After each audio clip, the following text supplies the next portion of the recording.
This week's all-new episode of Star Wars Rebels was called Legacy, and it opens with Ezra having a Force dream about his missing parents. All throughout the series, we've seen Ezra's connection to the Force grow stronger, and this episode is filled with him really using his powers in new and interesting ways. It would seem Hera and Kanan are already working on trying to find the Bridgers, even after Ezra stubbornly said he didn't want to look for them in a previous episode. Their only real lead is the silhouette of a mystery man who might have been in prison with the Bridgers, and a white loaf cat, which means it looks like the Rebels are going to be going back to where it all started. But this is all going to be much easier said than done, as Agent Kallus and the two Inquisitors decide to pool their resources and assault the Rebel fleet while it's docked in Gorel. This leads to two positively huge battles, one on the ground where Ezra seems to give in to his aggressive feelings to flatten Agent Kallus in a very un-Jedi-like move that looked friggin' sweet. It's great too that Kanan is here to reel Ezra back and really play the father figure big brother throughout the entire episode. The other battle takes place in the skies over Gorel. Hera is of course the new leader of Phoenix Squad, so she takes points on the battle for all the good it does them. At this point, Phoenix Squad guys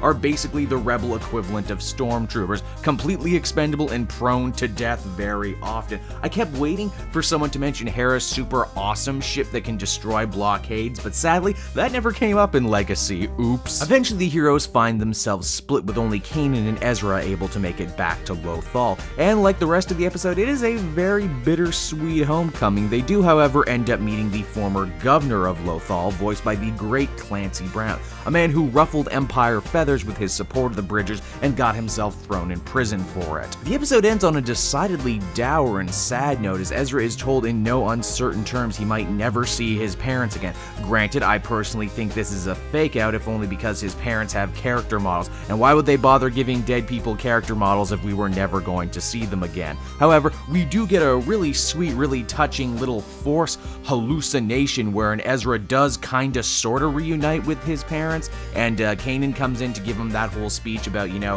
when Jedi die, they kinda join the Force. I imagine for a lot of the newer, younger Star Wars fans out there, this episode is going to be a watershed moment, one they're going to remember for a very long time for its kind of, you know, sad gut punch ending.